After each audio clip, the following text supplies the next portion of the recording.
IntegraCast.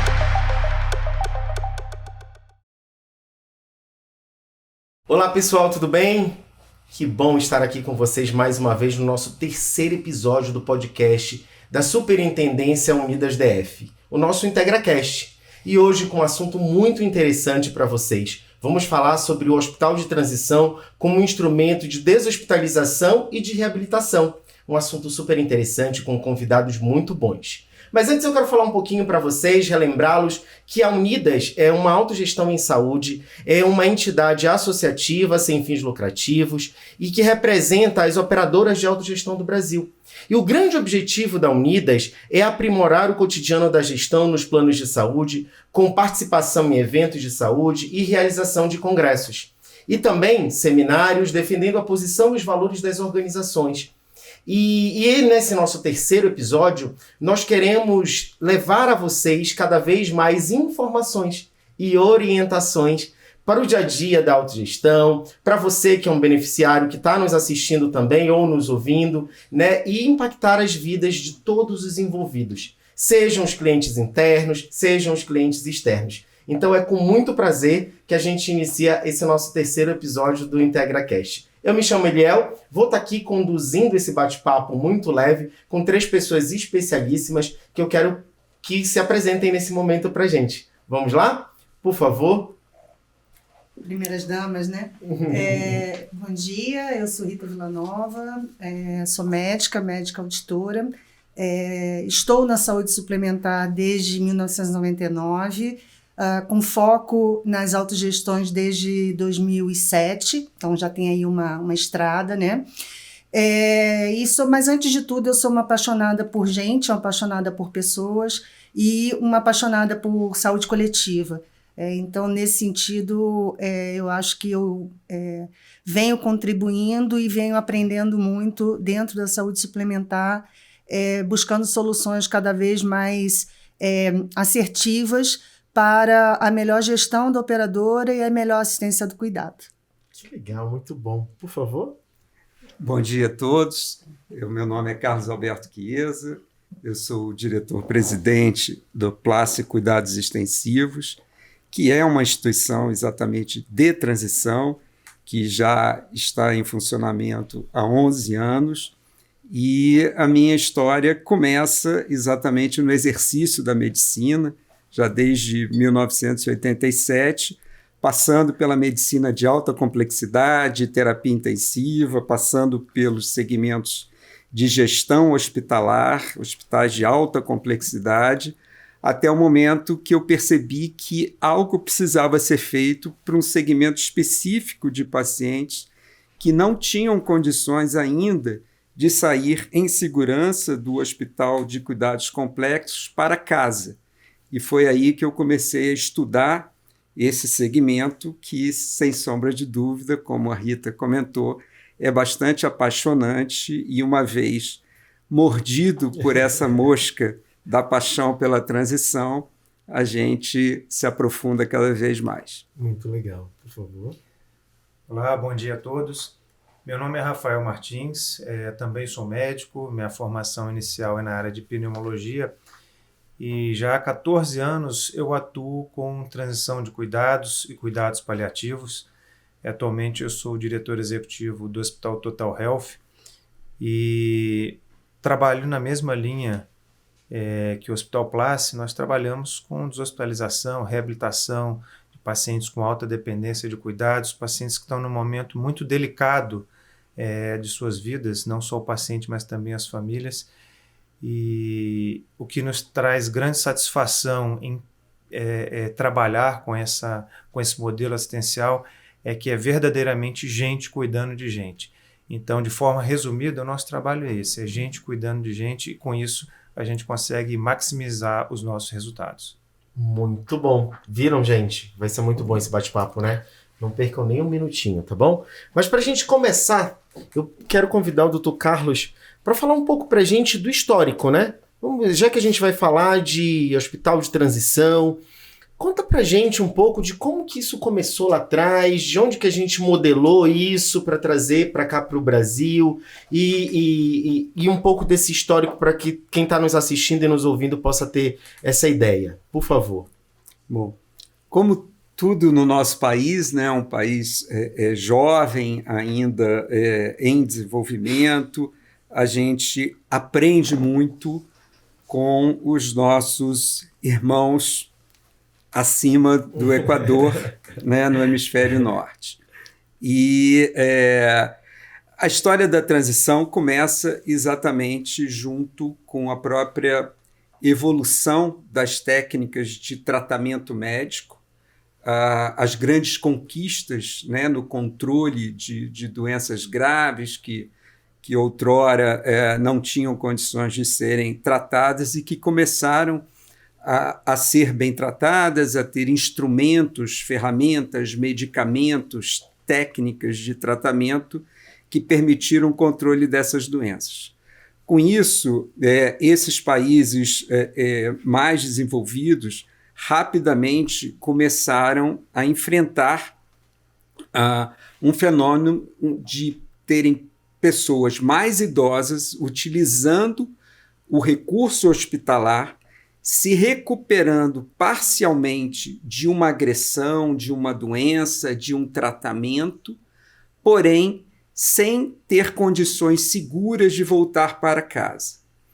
E isso fazia com que esses indivíduos ficassem um tempo prolongado nesses hospitais, ocupando os leitos desses hospitais e criando um problema de gestão de saúde, que era disponibilizar leitos hospitalares para aqueles que precisavam do cuidado agudo. Então, estamos falando do final da década de 70, começam a surgir modelos de hospitais de transição com nomes diferentes. Em alguns países, hospitais de cuidados extensivos, outros hospitais de cuidados intermediários, outros hospitais de cuidados de transição, mas todos com essa vocação de serem uma etapa intermediária para permitir um período de recuperação segura para aquele indivíduo, uma recuperação mais longa, são indivíduos mais frágeis, que precisavam um tempo maior para se recuperarem, para poder irem para casa em segurança. A partir, então, dessa década de 70, diversos países começam a oferecer esse modelo entra muito forte no início dos anos 2000, na Inglaterra, em Portugal, na Espanha, e aqui no Brasil, com algumas experiências muito incipientes no final da década de 90, início dos anos 2000, mas a partir de 2010 começa a ter, então, uma demanda maior por esse modelo, que é exatamente o momento em que a saúde suplementar atinge um volume de vidas cobertas grande. O nosso país também passa a oferecer uma assistência médica hospitalar de muita qualidade, com sucesso no tratamento de diversas situações, e começando a enfrentar esse mesmo cenário enfrentado décadas atrás nesses países que eu citei. Perfeito. E aí a gente precisa criar essa alternativa de saída do hospital em segurança. Muito legal. Doutor Rafael, quando a gente pensa então de 2010 para cá, o que para você a gente consegue perceber de processo evolutivo? Como é que o Brasil hoje está se comportando em relação a esse tema? Bom, como o Chiesa falou, nós importamos esse modelo. Nós importamos, mas nós estamos criando a nossa identidade própria.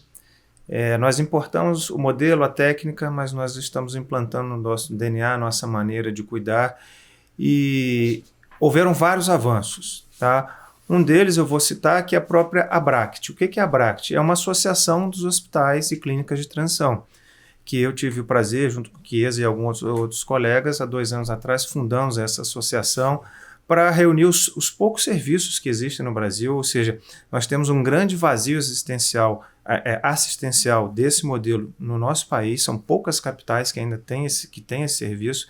Então, a Bract, ela reuniu esses serviços, nós discutimos questões técnicas, questões comerciais, o futuro do segmento, a regulamentação desse segmento. Então, isso foi um grande avanço que nós tivemos. Nós aprendemos com os nossos próprios colegas, eu sou do Espírito Santo. Então, lá em 2010, quando eu comecei o meu serviço, eu fui a São Paulo visitar os hospitais de transição, de cuidados em São Paulo, para ver o que eles faziam. Então, nós trocamos experiência e com isso nós crescemos. Porque é necessário. É necessário porque, como eu falei, há uma grande demanda por esse tipo de assistência, desse modelo assistencial, mas ainda há poucos serviços para o tamanho continental do nosso país. Então, eu entendo que já houveram muitos avanços, mas temos um caminho longo ainda a percorrer. Muito legal. E esse é o objetivo desse momento também, é esclarecer um pouco mais sobre isso, né? Para que a gente possa... O nosso grande objetivo aqui hoje é também desmistificar e levar para vocês o conhecimento e o entendimento de todo esse processo. E aí eu quero também ouvir a doutora Rita, quando a gente pensa de que de 2010 para cá a gente está nesse caminho, nessa jornada, como é que as autogestões estão se comportando em relação a isso? Como é que a Unidas, você como representante da Unidas DF, também e a Unidas Nacional, como vocês estão vendo esse processo, por favor? Como o Chiesa bem colocou e o Rafael complementou, o Hospital de Transição ele não é propriamente uma novidade no mundo, né? Estamos falando aí de algo que já existe há mais de 50 anos. Mas no Brasil, ele ainda é uma novidade. Esse conceito ainda é algo considerado inovador. E com uma concentração muito grande. Como o Rafael colocou, a gente tem ainda poucos serviços, poucos leitos, e majoritariamente concentrados no Sudeste e agora no Centro-Oeste. Então, acaba que, na maioria do país, muitos colegas, inclusive colegas da área de saúde, não sabem bem o que é a transição de cuidados, o que é o hospital de transição. Essa diretoria da Unidas, quando nós fomos compor essa diretoria da Unidas, e no meu caso eu estou como diretora técnica, né, da Unidas DF, o nosso foco nessa diretoria é ser um catalisador e um distribuidor de boas práticas, de bons conceitos, de boas ideias, né? E de inovação, por que não? Às vezes as pessoas confundem, acham que inovação é algo que nunca foi pensado, é inventar a roda. E muitas vezes não é. Inovação, às vezes, é só você usar de uma melhor maneira um recurso que já existe. E eu enxergo um pouco o Hospital de Transição, nesse momento no Brasil, como sendo uma inovação, embora não seja uma novidade, tá? Nós, na autogestão, nós estamos, todas as operadoras, trabalhando com recursos cada vez mais escassos, dentro de um modelo hospitalocêntrico, um modelo que, a meu ver, deturpado, que foca em tratar a doença e cada vez de uma forma mais cara, esquecendo que os recursos eles são finitos. Não existe um poço mágico onde você vai lá e tira recursos. Todos os recursos são finitos, né? Então, recursos financeiros, mas recursos materiais. Nós estamos vendo aí, vimos com a Covid, estamos vendo com a dengue agora, a questão da falta de leitos, né? Então, é importante a gente entender o hospital de transição, ou a transição de cuidados, como um instrumento importante de viabilização da melhor assistência para o usuário. Como o Chiesa colocou, o hospital de grande porte, o hospital de alta complexidade, como a gente diz, ele é um hospital que a vocação dele é atender aquele paciente na fase aguda, em que ele está aguda de um evento agudo ou aguda de uma doença crônica que agudizou, mas em que ele está precisando ali de recursos para diagnóstico, para tratamento intensivo, para procedimentos, sejam cirúrgicos, sejam não cirúrgicos, mas ele está precisando de uma atenção ali que é aguda. Depois, esse paciente, ou ele tem condição, passou esse evento agudo, ele já tem um diagnóstico, ele já tem um tratamento definido, mas ele pode ir para casa, ou ele pode não estar em condições de ir para casa de uma forma segura. Mas ele não quer dizer que ele não precisa ainda de cuidados. E aí, esse cuidado, ele tem que... Já não é mais a vocação do hospital de grande porte. Tá? E esse hospital de grande porte, ele precisa girar leito para receber os eventos agudos que estão acontecendo. Então, acaba sendo também um instrumento de otimização do uso de leitos de todo o sistema. Tá? Então, e assim, eu costumo dizer que não existe saúde suplementar e saúde pública, existe saúde. O que acontece em uma impacta na outra.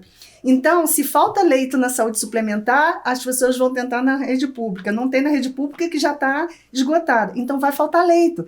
Então, aquela pessoa que está passando por um evento agudo vai precisar de um leito e não vai ter esse leito porque ele está sendo indevidamente ocupado por um paciente que já não precisaria mais daquele recurso. Ele estaria até sendo melhor atendido nas suas necessidades num hospital com uma vocação diferente daquele hospital. Por outro lado, para a fonte pagadora, também é uma otimização de recurso, porque o hospital de alta complexidade, ele tende a ser muito caro. E tem que ser, porque tem que pagar toda aquela tecnologia. E o hospital de transição, ele tem condições de ter um custo mais adequado. Não porque ele não tenha recursos, não é isso. Ele tem os recursos, mas dentro de uma lógica da vocação dele. Então, ele acaba otimizando os recursos para aquela necessidade do paciente que não é mais agudo, tá? E com a possibilidade de dar à fonte pagadora uma alternativa de tratar bem o seu associado, o seu usuário, beneficiário, cada um chama de uma forma, mas dentro de uma lógica que garanta a viabilidade econômico-financeira, que é o que a gente busca.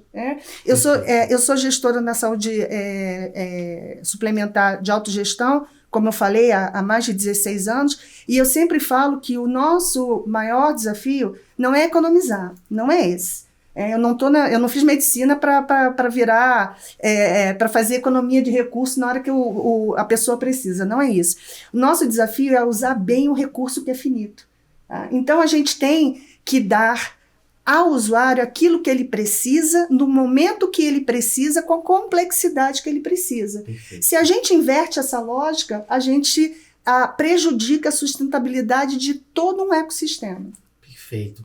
E gente, para resumo, trago inclusive uma provocação para vocês. Esse final de semana, em conversas com amigos, uma colega do lado estava no celular e logo em seguida ela falou assim, nossa, que absurdo isso. Eu falei assim, e enquanto você falava, eu estava lembrando aqui, né? E o que foi um absurdo? Eu perguntei o que aconteceu. Ela falou assim, não, a minha prima acabou de operar ontem e já estão tirando ela do hospital. E ela tinha exatamente feito uma cirurgia na perna, né? E ela não tinha condições de voltar. Ela falou assim, não, mas eu acabei de... né? Foi ontem, não tem nem 24 horas. Pois é, mas só que não tem mais espaço no hospital. É o que você acabou de trazer pra gente. Não tem mais, não tem lugar, então você precisa ir para casa. E existe um meio do caminho. E é exatamente isso que a gente está trazendo aqui nesse momento. Por isso eu quero fazer uma provocação, Dr. Carlos. Eu gostaria que o senhor trouxesse pra gente, diante até dessas pequena história que eu trouxe, qual que é o pensamento, né? O que gira em torno do Place e qual que é o diferencial dele quando se pensa nele como hospital de transição? Muito obrigado pela pergunta, ela é bastante provocativa para a gente desenvolver o raciocínio do nosso modelo. Antes de mais nada, o Place, a gente fala para todos, essa é a nossa linha, né? Cuidar é mais do que tratar. O que significa isso? Que o Place é um local de cuidar. E cuidar de quem? Cuidar do indivíduo que está doente ou se recuperando de uma doença, se recuperando de uma cirurgia, mas cuidar também do seu entorno, da sua família, do seu cuidador, para que todos possam aprender a lidar com aquele momento, aprender a cuidar da sua dependência naquele momento, que pode ser temporária, mas eventualmente pode ser definitiva, para que o retorno para casa aconteça de maneira segura, com todos os esclarecimentos atendidos, para que a pessoa possa ser, inclusive, inclusive, treinada no cuidar. Ela é capacitada no cuidar, seja na administração da sua medicação, na sua automedicação, seja em um familiar cuidador administrar com segurança um medicamento pela via oral, pela via de uma sonda, fazer um curativo, dar banho usando as técnicas de segurança, vestir e cuidar da cadeira, ou da poltrona ou da cama de forma segura para não gerar lesões. Então, isso é o que a gente chama de cuidar. Então, uma forma muito importante da gente gravar o que é o modelo de transição é entender isso, que é um local em que as pessoas vão para serem cuidadas com segurança e aprenderem a se cuidar no longo prazo em segurança.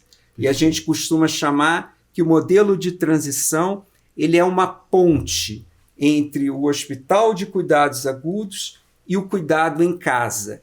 E essa é uma ponte segura para que esse cuidado em casa aconteça da melhor forma possível e não haja necessidade de retorno à estrutura hospitalar aguda por complicações advindas de um mau cuidado em casa ou de uma falta de orientação em casa. Então, esse é o grande objetivo do modelo de transição, é o grande objetivo do PLACE, em que a gente tem absoluta certeza que cuidar bem é fazer bem. Que legal, muito bom.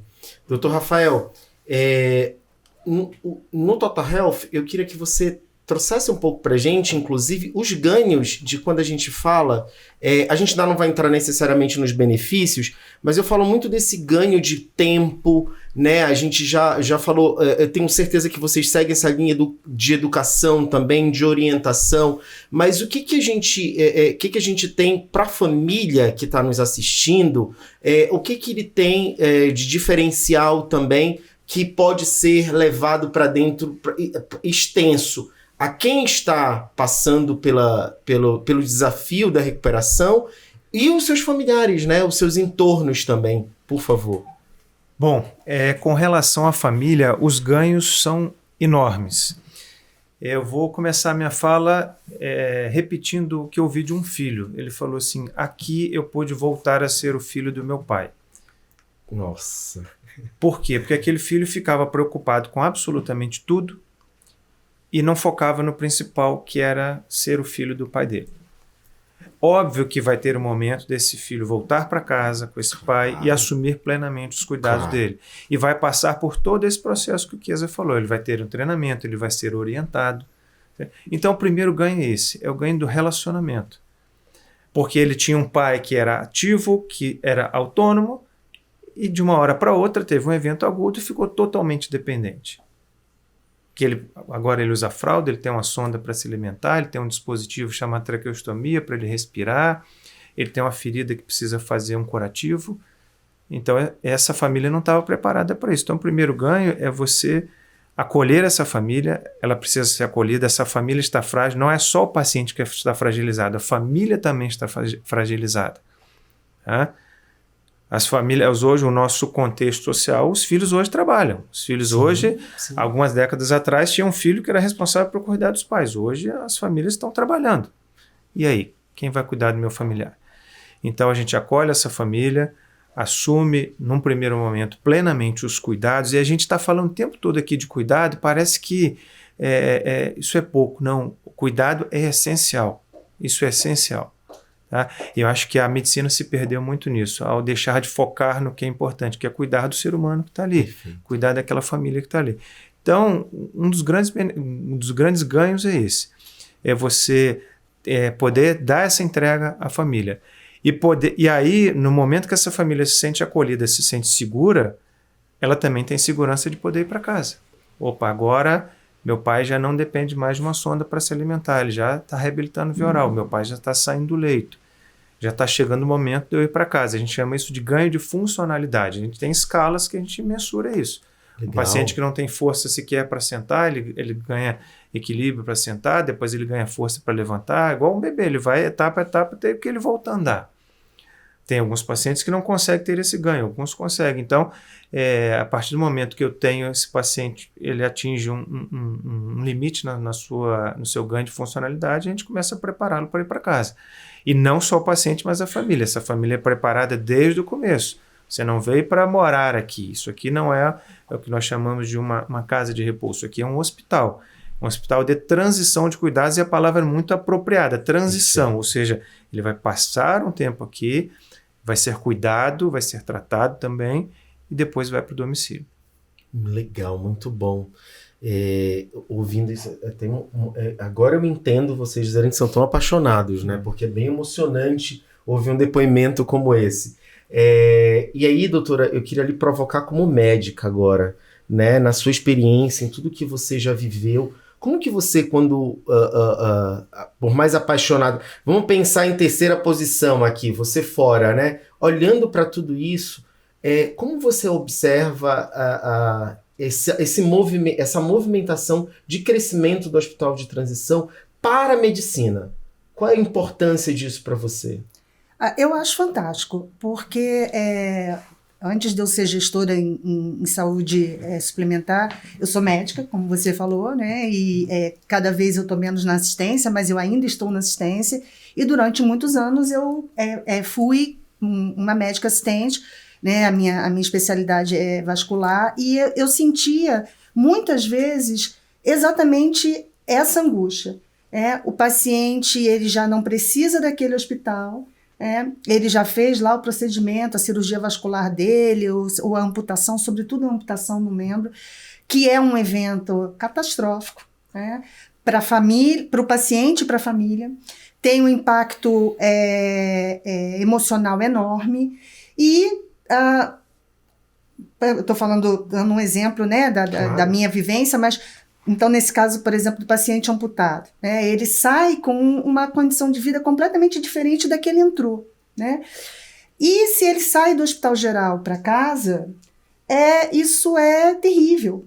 Então, como médica, eu entendo que a transição de cuidados, ela é fundamental para você adequar aquela estrutura familiar, que o paciente ele é o centro, mas tem toda uma estrutura familiar, para receber essa pessoa em casa da melhor forma possível, para garantir a ela uma qualidade de vida, para ela ter funcionalidade dentro de uma nova realidade.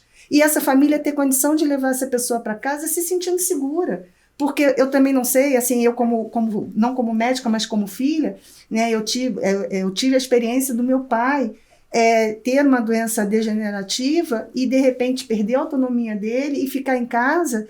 E é aquilo que o Rafael falou, todo mundo trabalha, cada filho está num canto, né? E assim, quem vai cuidar? E aí ficou uma das minhas irmãs, né, para cuidar, e eu sentia nela, ela não a minha família, curiosamente, somos vários da área de saúde, e essa minha irmã ela não é da área de saúde, né? Ela é formada em turismo.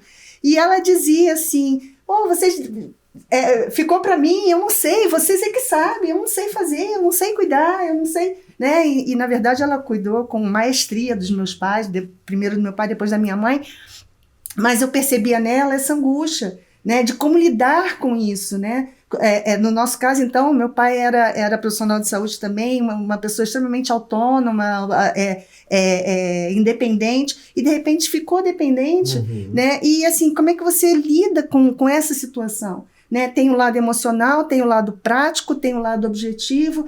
Então eu entendo que a transição de cuidados ela vem exatamente para suprir essa lacuna, para que a pessoa tenha uma segurança maior e a família tenha uma segurança maior. E não foi colocado pelos meus colegas, mas tem também a parte do final de vida, né?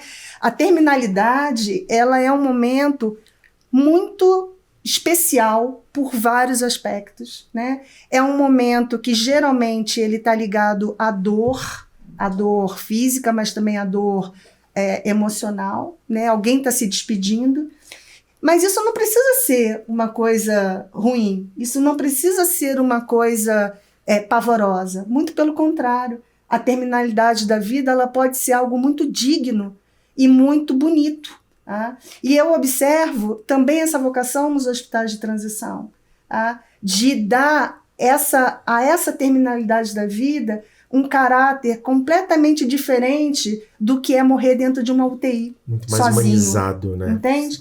Eu não passei por essa experiência, mas eu imagino que morrer numa UTI, né, de um ambiente gelado em todos os aspectos, e você ter a oportunidade de morrer segurando a mão do seu filho, do seu companheiro, da sua companheira, e tendo ali todo um cuidado, todo um aparato, né, de que morrer também é uma fase da vida, né? Ninguém vai ficar aqui para sempre. Nossa, mas pode ser um momento bonito, pode ser um momento especial. Então, eu também vejo no Hospital de Transição essa vocação, e eu tive experiência no ano passado com um usuário de uma das operadoras em que eu sou gestora, e eu tive um relato bacana, igual o que o Rafael colocou, da esposa dele, né, de dizer assim, poxa, muito obrigado. No início ela teve resistência, e depois ela nos procurou e falou, muito obrigado, porque vocês deram um significado diferente a uma fase tão difícil nas nossas vidas. Então, eu como médica, eu vejo dessa forma. Mas o médico, ele não pode esquecer em momento nenhum que ele é um ser humano cuidando de outro ser humano. Então, eu não posso deixar de ter esse olhar também humano, mesmo como médica, de dizer assim, olha, o maior benefício é o acolhimento. Eu acho que a palavra que sintetiza é essa, é acolhimento e segurança, né, que é dada ao paciente e à sua família. Perfeito. E eu vou além, né? Eu acredito que esse acolhimento e essa segurança vem junto de uma educação e uma reeducação de vários processos, né? Seja de eu saber como aproveitar esse momento para ser reeducado. Puxa, isso às vezes acontece de um dia para o outro, né? Essa mudança de vida, às vezes ela é abrupta, né? E eu preciso que essa família se reestruture, ou essa pessoa também se reestruture emocionalmente para poder seguir. Eu vejo esse objetivo do Hospital de Transição muito ligado a essa palavra que a gente falou tanto, do cuidado, né? Para que a gente possa fazer o novo antes dessa pessoa ir para casa, ou que ela possa ir para um outro caminho de vida, como a doutora trouxe agora, né? Muito bom. Mas a doutora também comentou uma coisa quando ela falou agora da história do esposo, que a esposa estava um pouco resistente. Queria falar um pouco sobre isso. Qual que seria, doutor Carlos, entre os nossos desafios, o de resistência, né? Quando a gente está falando aí, para todo mundo que está nos ouvindo, nos assistindo, sobre o Hospital de Transição, o que hoje a gente tem mais como resistência em relação a isso? A principal resistência é o desconhecido. Perfeito. A gente resiste àquilo que a gente não conhece, não sabe, e tem receio do que possa vir. E a maneira da gente exatamente enfrentar isso, que eu acho absolutamente lícito, justificável, legítimo a pessoa ter esse tipo de preocupação. A primeira coisa a ser feita é exatamente apresentar o que é o modelo de transição. Perfeito. Então, normalmente, o modelo de transição ele não é uma opção, não é uma escolha. Existem indicações muito bem definidas de que perfil de paciente se beneficia do modelo de transição. Então, existe uma indicação técnica. Existem determinados perfis de pacientes que não precisam passar pela transição, eles podem muito bem do hospital irem direto para casa e serem acompanhados num regime ambulatorial, de consultórios, serviços especializados. Existem outros pacientes que podem sair do hospital e serem cuidados em casa, num programa de visitas de profissionais de saúde em casa. Existem outros pacientes que têm baixo potencial de recuperação, uma situação clínica bastante estável e que requer um modelo de cuidado que pode ser oferecido com segurança em casa, no modelo de internação domiciliar. É um modelo bastante característico do nosso país que não se encontra em outros países.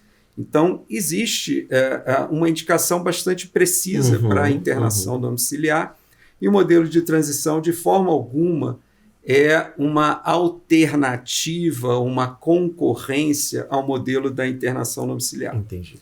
Então, uma vez ele indicado, e essa indicação se faz pela identificação da equipe do hospital, juntamente com a equipe de gestão de saúde, de gestão de cuidado da operadora de saúde, a unidade de transição ela é, então, acionada pela operadora de saúde para conhecer o paciente e se apresentar. Então, a gente se apresenta à família, se apresenta ao paciente, conhece o caso, até para a gente confirmar a real condição de elegibilidade para o modelo de transição. Por vezes, o paciente ainda não está numa situação segura para vir para a transição. Então, esse é o primeiro passo. É um passo em que se esclarece, tanto para a equipe médica quanto para a família, os objetivos da modalidade, as perspectivas e expectativas, o que esperar do modelo de transição. O segundo passo é convidar a família para conhecer a unidade. Então, ela vem conhecer que modelo é esse, que unidade é essa, que hospital é esse, que hospital diferente é esse. E realmente nós somos um hospital diferente. Nós não temos emergência, nós não temos centro de diagnóstico de imagem, nós não temos centro cirúrgico. Nós somos um hospital de cuidados.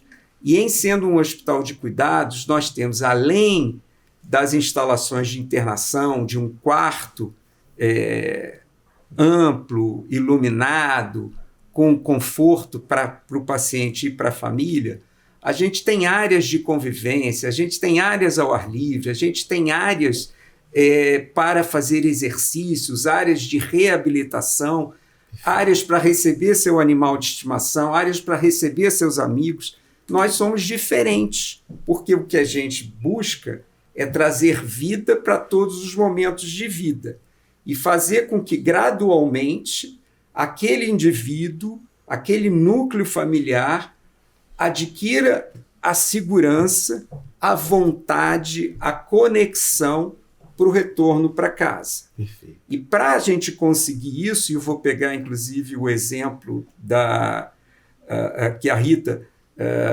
citou de um paciente submetido a uma amputação por uma lesão vascular grave, para esse paciente se adaptar, a gente precisa cuidar bem dessa ferida, daquele coto, que é uma ferida complicada, que precisa ser bem cuidada. A gente precisa fortalecer toda a musculatura dos outros membros para que ele possa se readaptar a estar sem um membro. Se ele perdeu parte do membro inferior, ele vai ter que ganhar força nos membros superiores, na perna contralateral, para ele poder se sustentar, apoiar, se mobilizar sozinho. A ideia é que ele não precise de alguém para se movimentar. A gente quer devolver a ele a capacidade de mobilização sozinha. Isso é o chamado autonomia. Então, existe um programa para isso. E quando a família visita a unidade e entende qual é a proposta da unidade, entende que nessa unidade ela não vai encontrar apenas médico e enfermeiro, ela vai encontrar fisioterapeutas, terapeutas ocupacionais, psicólogos para dar apoio tanto à família quanto ao paciente, assistente social para orientar algum seguro, algum direito, alguma situação necessária, especialistas em analisar a casa e dizer, olha, precisa dessa adaptação, precisa fazer uma reforma aqui, nutricionistas para ajudar a recuperar o estado nutricional, farmacêuticos para orientar a melhor utilização das medicações e enfermeiros especializados em cuidar e ensinar como cuidar bem. Perfeito. E médicos com esse olhar amplo e sabendo que o que faz diferença é o trabalho em equipe, é um trabalho interdisciplinar, juntando a experiência de cada profissional de saúde e estabelecendo o que a gente chama um plano terapêutico, um plano de metas a serem atingidas, e que, uma vez esse conjunto de metas atingidas, permite que o indivíduo tenha condições de retorno para casa. Esqueci de citar ainda alguns outros profissionais que participam desse modelo, como o fonoaudiólogo, o Rafael já tinha comentado, que faz todo um trabalho de reabilitação oral, reabilitação da deglutição, o musicoterapeuta, que trabalha através da música, gerando estímulos e incentivos ao paciente, tanto de reconexão, de reinteração, de comunicação, além do musicoterapeuta, o apoio espiritual exatamente para situações, às vezes, de aceitação de um momento, de uma perda, de um fim de vida que se aproxima. Então, quando a pessoa entende qual é a proposta e entende que não está sendo oferecido menos, pelo contrário, está sendo oferecida a oportunidade de algo que ela nunca tinha imaginado que iria encontrar. Todo um programa de cuidado especializado, bem descrito, definido, com objetivos concretos e um ambiente absolutamente seguro.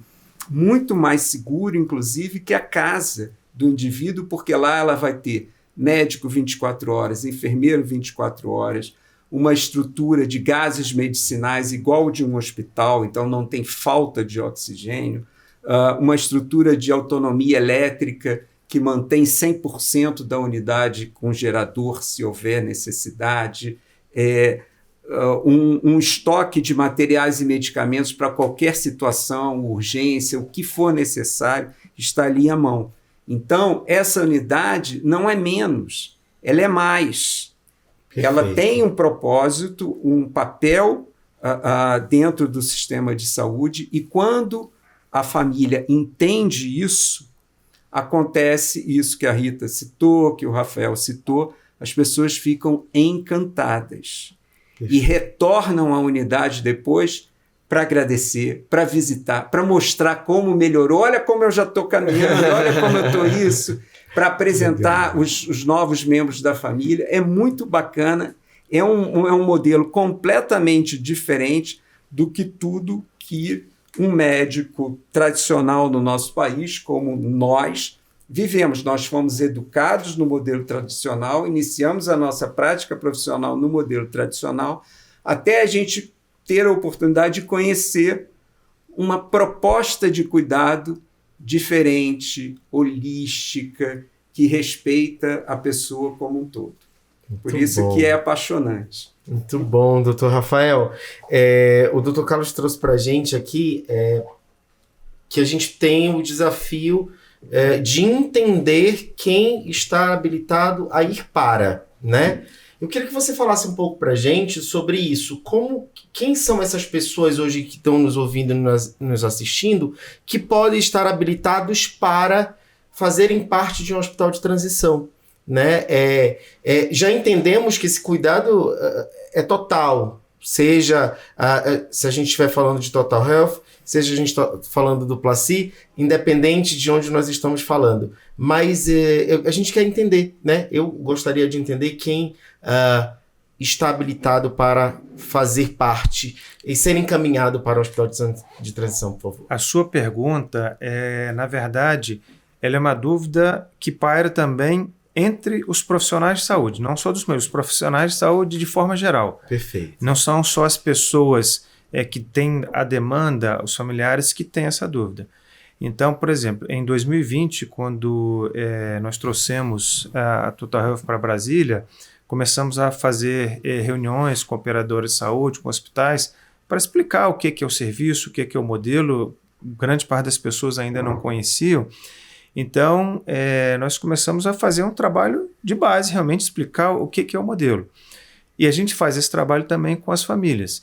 Então, é um trabalho contínuo. Não acha que eu atuo há 14 anos no Espírito Santo e até hoje tem profissionais de saúde que têm dúvida, não entendem o modelo, e a gente faz visita aos hospitais, a gente convida as equipes para irem ao nosso hospital, Mas respondendo a sua pergunta de forma objetiva, sim, critérios, né?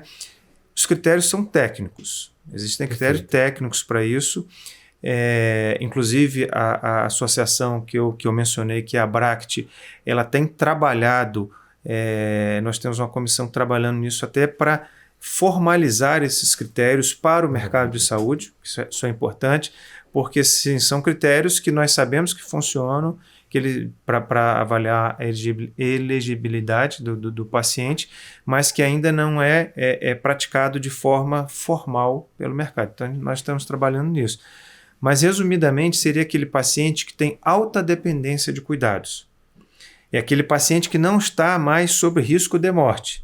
Ou seja, ele fez uma cirurgia extensa, ele teve um politrauma, ele teve um acidente vascular cerebral, foi para um hospital geral de alta complexidade e salvou a vida dele.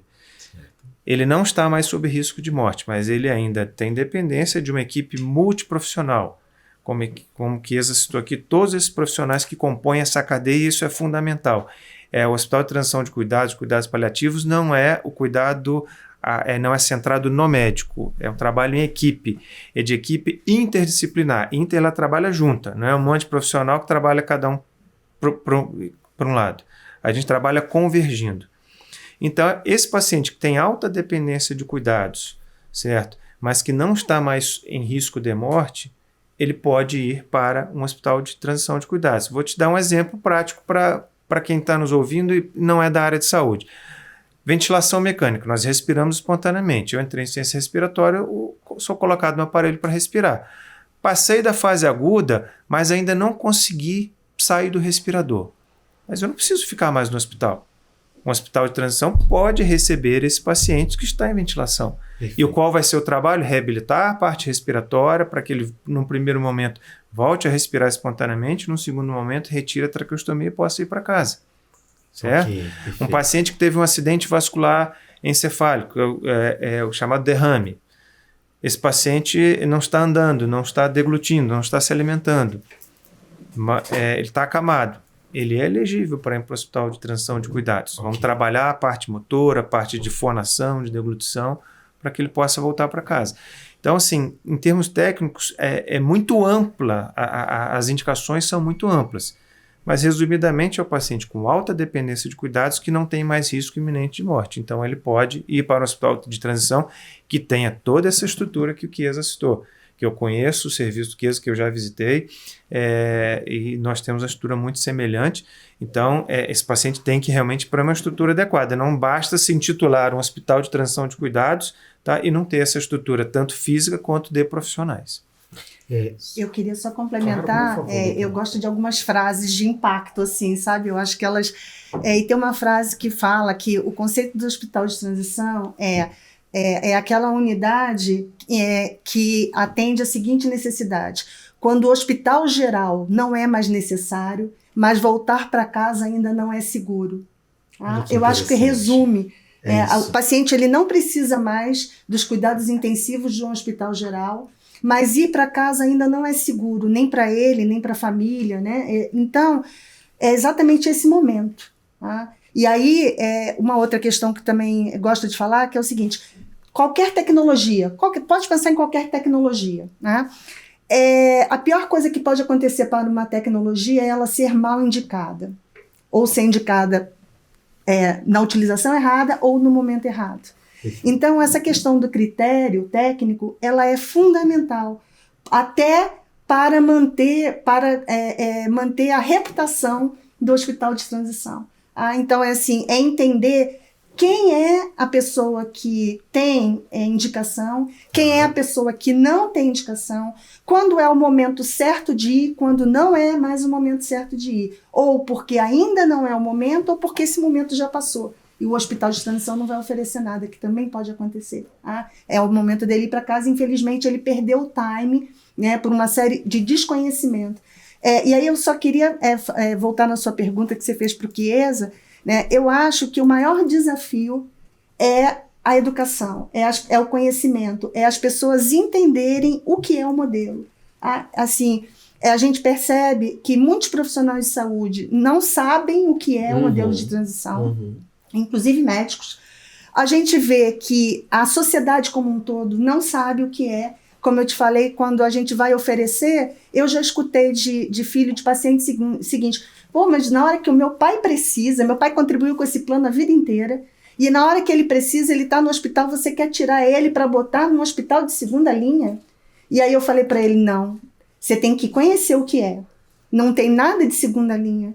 Muito pelo contrário, ele vai ter um cuidado que ele não vai ter no melhor hospital de alta complexidade do Brasil. Ele não vai ter aquilo que ele vai ter nesse hospital. Porque agora o que ele precisa não é de uma UTI high technology. O que ele precisa agora é de uma equipe multidisciplinar, ele precisa de musicoterapia, fono, nutrição, tudo isso, mas com um olhar voltado para a reabilitação. Então eu acho, e aí eu reforço o papel dessa diretoria da Unidas, de fazer eventos como esse, o Integra Cash, em que a gente quer ser multiplicador de conhecimento. Perfeito. Né? A gente sabe que nós temos uma audiência que é variada, né? que ela é diversa. Então, a gente quer falar tanto para o gestor da autogestão, quanto o profissional de saúde, quanto o usuário, para entender, né? A gente hoje está falando desse assunto, mas dos outros assuntos que a gente vai trazer, porque a gente entende que é através da educação que a gente quebra paradigmas, derruba mitos e utiliza melhor os recursos que existem. Maravilha, muito bom, gente. Eu só quero também trazer para vocês de forma clara que existe uma diferença, né? E aí eu quero abrir para vocês, a gente está caminhando para o nosso encerramento, mas que a gente fale um pouco sobre isso, né? Existe uma diferença que a gente já tratou aqui muito clara entre o hospital de alta complexidade e o hospital de transição. E no hospital de alta complexidade, muitas vezes você diz assim: nossa, como a doutora acabou de trazer, mas eu vou levar meu pai, ou minha mãe, ou meu irmão, ou meu parente, enfim, para um outro lugar que eu não conheço, né? O de alta complexidade, por favor, me corrijam se eu estiver errado, a gente vai ter ali um acompanhamento médico e com medicações, né, o tempo inteiro passando ali naquele horário, né, pensando... Quando a gente pensa no hospital de transição, a gente tem um conjunto de operacionalização para desenvolver essa pessoa e, para aqueles possíveis, trazer uma autonomia. É isso, né? Estamos na mesma página? Por favor. Sim, estamos na mesma página. Para ilustrar melhor, o hospital geral, o hospital de cuidados agudos ou de alta complexidade, é uma instituição que está focada no paciente e o grande objetivo é diagnosticar e tratar. Esse é o foco máximo de um hospital, é uma estrutura absolutamente necessária. Sim. E ele tem que estar capacitado, equipado para diagnóstico preciso, rápido, e tratamento da mesma forma, preciso e rápido. Então, daí existem diversos ambientes especializados, como o setor de hemodinâmica, para fazer uma intervenção endovascular rápida, com equipes prontamente disponíveis, acionadas rapidamente, com todo o material necessário para abrir uma artéria coronária e salvar uma vida, por exemplo. Então, é isso que é um hospital de cuidados agudos, com uma porta de entrada bastante especializada, com um centro cirúrgico super sofisticado, com robôs, inclusive, para melhorar a precisão das cirurgias, com um centro de terapia intensiva com os equipamentos mais sofisticados de manutenção de vida, porque esse é o foco, esse é o objetivo do hospital de cuidados agudos. Quando o indivíduo ultrapassa essa necessidade de diagnóstico e tratamento e ele entra nessa fase que ele está se recuperando ou se reabilitando ou se readequando a um novo estado funcional, ele passa a precisar do que a gente chama de cuidado. E neste momento, quem é especializado em cuidar é o hospital de transição. O Hospital Geral de Cuidados Agudos não pode se especializar em cuidar. A reação do time de um hospital agudo tem que ser diferente. Ele não pode dispensar o tempo ao paciente ou à família que a gente dispensa numa unidade de transição, porque o foco dele é manter vidas, é salvar vidas. Perfeito. Então, esta é a grande diferença, e é por isso que existem instâncias especializadas nas diversas fases da vida, assim como o hospital de transição jamais será a casa da pessoa. Perfeito. Então, Perfeito. qual é o melhor lugar para você estar? A sua casa, a sua comunidade, a sua convivência. Então, sempre que for possível e seguro e melhor para o indivíduo, ele deve estar em casa. Mas quando isso não for possível, existe uma alternativa que tem uma proposta muito característica, muito diferente, inclusive ambientes físicos diferentes, para a gente cumprir esta etapa necessária na vida de um paciente que está em recuperação de uma situação. Perfeito, muito bom. E a gente caminhando para o encerramento, eu quero convidar o Dr. Rafael para trazer para a gente uma mensagem, né? Uma mensagem que quem está nos assistindo, quem está nos ouvindo, possa ficar. Né? A doutora Rita trouxe frases de impacto, mas eu vou pedir para o doutor Rafael também complementar essas frases de impacto que foram maravilhosas, com uma mensagem final, por favor. Bom, primeiro eu agradeço a oportunidade de falar disso, é extremamente empolgante e necessário. Agradeço a Rita, ao Chiesa, pessoas que eu tenho convido e tenho compartilhado essas experiências. Nós falamos aqui muito de termos técnicos que é necessário para a gente esclarecer as pessoas, de indicações, de modelo assistencial, de infraestrutura, mas como mensagem, aí eu vou falar como filosofia de vida, como eu penso, eu acredito, tá? Essa é uma visão muito particular minha, eu acredito que nenhum de nós está aqui de passagem apenas por passar. Tá? Alguns chamam de propósito, outros chamam de missão de vida, outros de filosofia de vida, cada um deu o nome que achar mais adequado. Mas acho que cada um tem o seu papel nesse mundo.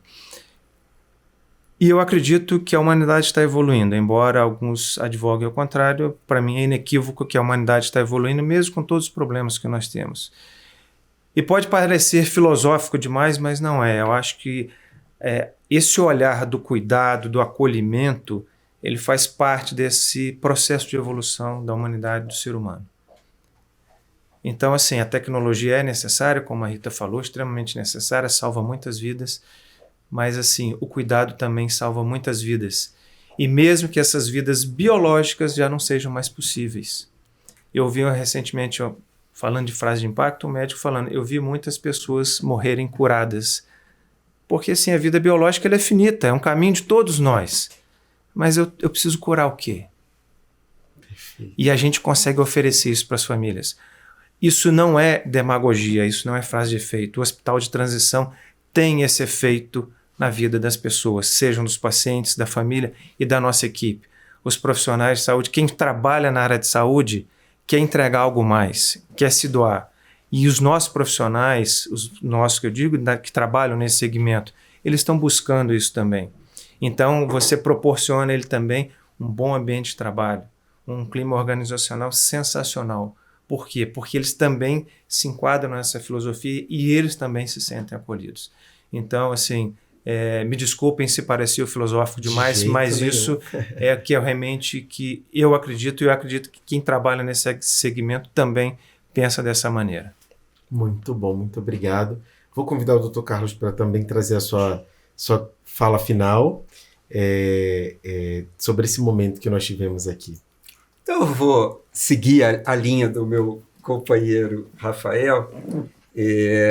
Ontem a gente estava fazendo um treinamento para o novo time que a gente está formando aqui para o Place Brasília, e eu citei dois princípios fundamentais que são necessários. Primeiro, a gente precisa acreditar. E isso eu coloquei dentro de um contexto em que eu apresentei diversos casos de pacientes que entraram em condições muito frágeis, muito difíceis, sem qualquer relação, e saíram do hospital caminhando, e a gente teve as imagens da emoção da chegada em casa. O impacto que isso teve na nossa equipe, mas é inacreditável ver a imagem da entrada com essa imagem de saída. E eu falei, então esse é o primeiro aprendizado. Nós temos que acreditar em todo mundo que chega até nós. E muitas vezes quem acredita na recuperação é o pai, é o esposo, é o filho, e eles estão sozinhos acreditando, porque todos já desistiram. E quando ele encontra um time que acredita e a gente depois entrega esse resultado, é muito emocionante. E a última mensagem de tudo que a gente está falando, sem ser nada piegas, é exatamente isso. Cuidar é um ato de amor. Nós somos profissionais de saúde, o nosso compromisso é com a vida, é com o bem-estar, e é fundamental que a gente ame o que faz. Muito bom. Bem, doutora... Ficou até difícil para eu falar, né? Depois desses dois, né? Vou lhe dar um bom gancho, né? De que missão da Unidas, né? Que lindo isso. E a sua mensagem final é para todo mundo que está aí recebendo essa visão diferente da Unidas DF, trazendo tanta informação, tanta educação, tanta alegria com a informação. Por favor. Primeiro eu quero dizer que do meu prazer de estar com esses dois, né? Eu falo que eu gosto de trabalhar com gente que eu vejo brilho no olho. Tá? Inclusive eu faço isso nos recrutamentos de quem trabalha na minha equipe. Né? Eu sempre falo que eu preciso ver brilho no olho. E você olha para eles falando e você vê que o olho brilha, né? Então eles acreditam no que eles fazem. E eles entregam aquilo que eles acreditam, né? Então eu acho que para mim é uma honra, um prazer estar com vocês aqui hoje. Eu quero agradecer muito o tempo de vocês, né? O fato de vocês terem acreditado nesse nosso evento, né? Nesse modelo que a Unidas criou para se comunicar, né? com os nossos pares. E quero dizer isso, Eliel, quer dizer, o IntegraCast, ele vem dentro de um escopo baseado naquilo que essa diretoria da Unidas DF acredita, que foi o que nos motivou a estarmos ali. Né? Eu até falo que quando eu faço várias coisas, né? Médico costuma fazer várias coisas e eu não sou diferente, e quando eu comentei em casa que eu tinha sido eleita para a diretoria da Unidas, né, nesse triênio, um dos meus irmãos pegou e falou assim, quanto você vai ganhar? Eu falei, absolutamente nada, é serviço voluntário. Ele falou, Rita, mas você é maluca, você já tem um monte de coisa para fazer. Eu falei, não, mas acontece que esse é um trabalho que eu tenho certeza que eu vou ter... eu queria falar uma palavra, mas que não é, então eu vou dizer vontade de fazer, né? Porque eu vi desde o início, quando a gente começou a se reunir, quando eu recebi o convite para compor essa diretoria, eu vi que o propósito de todos que compõem essa diretoria é entender que o papel da Unidas hoje, da Unidas Nacional e da Unidas DF como parte desse todo, é, de fato, trazer conhecimento de boa qualidade, não é fake news, é conhecimento de boa qualidade e replicar, e dividir, compartilhar e agregar, né? Agregar prestadores de serviço, agregar usuários, agregar que são o nosso motivo de existir, né? E agregar os técnicos que estão nesse mercado. Então, o IntegraCast, esse não é o primeiro e nem vai ser o último, a gente vai ter muitos assuntos para trazer, com certeza, mas é isso, eu queria convidar todos a nos seguirem, né, nas redes sociais e estarem sempre presentes nos eventos que a gente faz, seja esse ou outros, porque podem acreditar que o nosso intuito é realmente trazer informação de qualidade e ser um fórum de debate e de compartilhamento e sempre com o intuito de agregar. Eu acho que essa é a mensagem principal. Perfeito, muito obrigado. Obrigado a todos os nossos convidados, foi um enorme prazer estar aqui com vocês, falar um pouco desse assunto, e vocês agora têm uma missão, doutora Rita acabou de dizer, né? Vamos compartilhar. Vamos compartilhar esse conhecimento. Tudo que foi discutido, tudo que foi dito aqui é extremamente relevante para você, para pessoas que estão próximas a você. Então, compartilhe esse conhecimento. E esse é o grande objetivo da Unidas DF. Esse é o grande objetivo do IntegraCast. E até o nosso próximo episódio. Muito obrigado a vocês. Até mais.